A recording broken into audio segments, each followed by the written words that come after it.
Shalom mwana wa Mungu, kipekee ninakushukuru sana wewe ambaye umekuwa mfuatiliaji wa Hope Price Ministry TV. Ninakushukuru sana wewe ambaye umebonyeza alama ya subscribe. Ninakushukuru sana wewe ambaye unaendelea kulike video zetu, lakini pia wewe ambaye una share jumbe hizi. Mungu wa mbinguni akubariki sana. Lakini pia nichukue fursa hii kukuomba wewe ambaye ni kwa mara ya kwanza, tafadhali usisahau kubonyeza alama ya subscribe, lakini pia kulike ili tunaporusha vipindi vyetu uendelee kuvipata hewani, na Mungu wa mbinguni akubariki sana. Hasa leo tuna somo ambalo linaibua kutafakari zaidi. Nasema kwamba dhambi ya mauti ni ipi? Katika jambo ambalo watu hujiuliza maswali, miongoni ni jambo hili. Kuna jambo la kutisha sana ambalo watu wengi hawalielewi.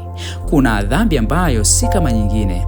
Kuna hali ambayo mtu akifika, moyo wake unakuwa mgumu kiasi kwamba hata sauti ya Mungu hasikii tena ndani yake. Na ndiyo maana ikaandikwa katika waraka wa kwanza wa Yohana sura ya 5 fungu lile la 16 habari hii ya dhambi ya mauti. Swali hili ni muhimu sana. Je, ni dhambi gani hiyo? Je, inawezekana mtu akafika mahali ambapo toba haimsaidii tena? Na kama ipo, tunawezaje kuepuka mahali hapo? Leo tutafungua macho ya kiroho ili tuweze kuelewa siri hii nzito ambayo watu wengi wamejiuliza. Kifungu hiki katika waraka wa kwanza wa Yohana sura ile ya 5 mpaka sura ile ya 5 fungu lile ni lile la 16 na 17. Hapo ukisoma hapo utagundua akizungumzia dhambi ya mauti. Sasa basi, dhambi ya mauti ni nini basi? Dhambi ya mauti si dhambi ya kawaida kama kusema uongo au kuanguka kwa udhaifu wa kibinadamu. Dhambi ya mauti ni hali ya moyo kufikia hatua ya kumpinga Mungu mwenyewe kabisa, kukataa kazi ya Roho Mtakatifu kwa makusudi kabisa, na kuishi bila kujali wito wa toba. Ni hali ambayo mtu anazoea dhambi kiasi kwamba dhamiri yake inakufa. Hapo mtu hasikii tena hatia, hana majuto wala hamu ya kubadilika kabisa. Waebrania sura ile ya 10 fungu la 26 nasema, kwa maana kama tukifanya dhambi kwa kusudi, maana ya kupokea ujuzi wa kile kweli, hapana tena dhabihu kwa ajili ya dhambi. Ukisoma Waebrania sura ile ya 10 fungu lile la 26 anazungumzia kitu kama hicho. Hii inaonyesha kwamba mtu anapojua ukweli lakini kwa makusudi anaendelea kuupinga, anajiweka kwenye hatari ya dhambi hii ya mauti. Lakini pia Yesu mwenyewe alisema katika Mathayo sura ile ya 20, Mathayo sura ile ya 12 fungu lile la 31 akisema, kila dhambi na kila neno la kufuru watasamehewa wanadamu, lakini kufuru dhidi ya Roho Mtakatifu hawatasamehewa katika ulimwengu huu na katika ulimwengu ujao. Hii inaonyesha kwamba dhambi ya mauti inahusiana sana na kukataa kazi ya Roho Mtakatifu. Roho anayekushawishi kutubu. Roho ndiye anayekukumbusha juu ya dhambi.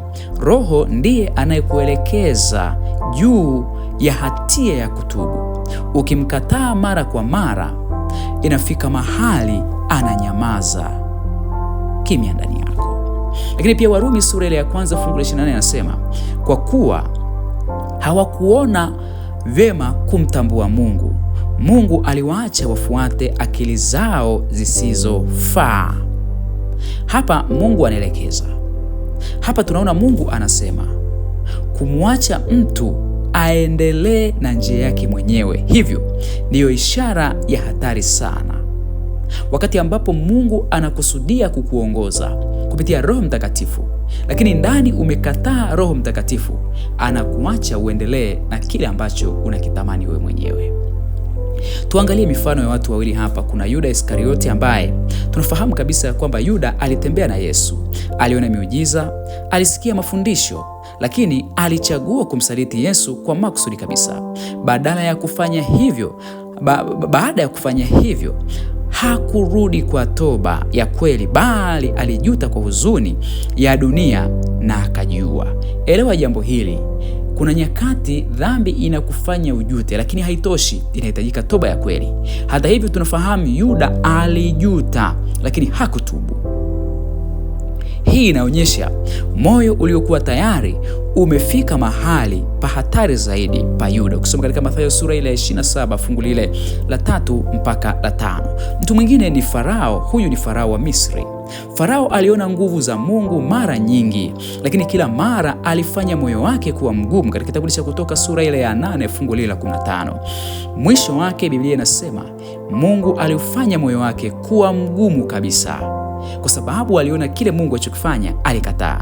Hii ni hatua ya mtu kukataa sauti ya Mungu mara nyingi mpaka anapoteza uwezo wa kuitikia tena. Hebu kidogo ni kuonyeshe dalili za mtu ambaye anakaribia dhambi hii ya mauti. 1. Hana tena hofu ya Mungu. 2. Dhambi yake inakuwa kawaida, hata anajivunia kufanya dhambi hiyo. 3. Hasikii tena hatia anapokosea. 4. Anakataa kusikia neno la Mungu au anachoka nalo. Tena anapinga kazi ya Roho Mtakatifu kwa wazi. Alafu hana kabisa hamu ya kutubu. Anaweza akapenda dhambi lakini hana hamu ya kutubu. Hizo tu ni baadhi ya dalili za mtu ambaye ameanza kukaribia katika dhambi hii, maana moyo wake unakufa. Lakini ninatamani nikuambie jambo kama hili.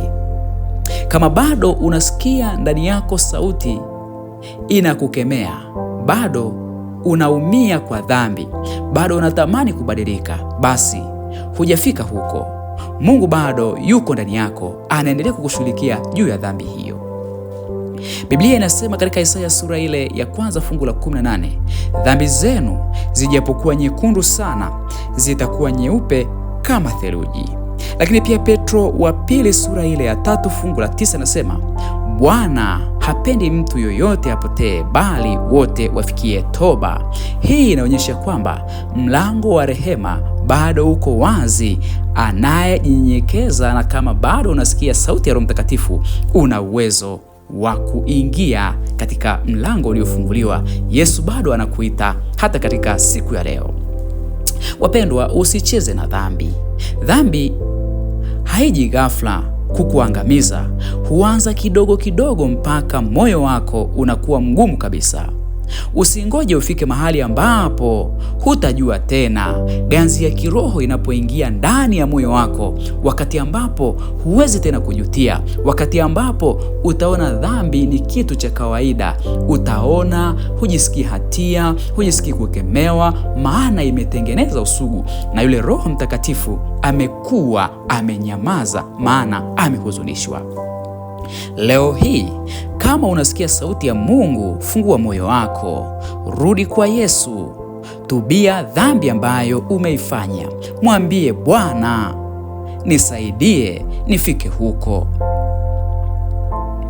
Lakini elewa hili, kama Yesu ndiye tumaini letu, anaweza kukuokoa. Mwambie yeye atakuokoa, yeye atakusamehe, na yeye atakurejesha moyo uliovunjika. Usikubali kufa kiroho wakati bado nafasi ingalipo. Chagua uzima, mchague Yesu katika maisha yako maadamu anapatikana. Ninakushukuru sana wewe ambaye umeendelea kunifuatilia.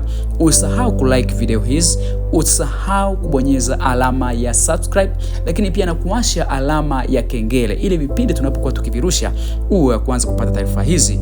Na Mungu wa mbinguni akuangazie nuru ya uso wake, akulinde na kufadhili katika jina la Yesu Kristo. Amen.